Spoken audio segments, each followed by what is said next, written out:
Ladies and gentlemen, this is the 74th Miss Universe competition. This is now 22:04 and don't forget to like and subscribe. Magandang araw Pilipinas! Isa na namang pasabog mula sa ating pambato sa Miss Universe 2025 na si Atisa Manalo.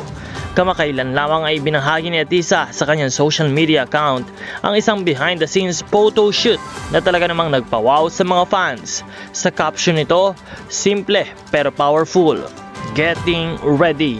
Ibig sabihin lang nito ay handa na talaga ang ating queen para ipakita sa buong mundo ang kanyang transformation at preparation para sa Miss Universe 2025.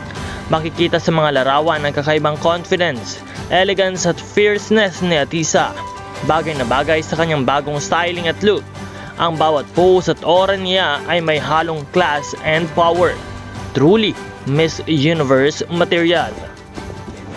Marami ring mga fans na nagkomento na tila iba't iba ang glow ni Atisa ngayon. Mas polished, mas sophisticated, at mas handa sa laban. Hindi na nakakapagtaka dahil sunod-sunod din ang kanyang mga public appearances at fashion events nitong mga nakaraang linggo. Habang papalapit na nga ang Miss Universe 2025 competition, ay malinaw na si Atisa ay nasa full preparation mode. Mula sa training, pasarela, Q&A, hanggang sa mga photo at video shoots na gaya nito. Kaya naman excited na ang buong Pilipinas na muling makita ang ating queen sa international stage. At gaya nga ng nasabi ng mga fans, this year, it's Atisa's time to shine. Kaya abangan pa natin ang mga susunod na pasabog ni Atisa Manalo sa kanyang journey to Miss Universe 2025.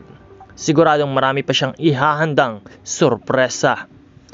Comment below kung anong look ni Atisa ang pinakagusto ninyo sa photoshoot na ito at huwag kalimutan na i-like, share at subscribe para sa iba pang pageant updates. Maraming salamat sa panonood.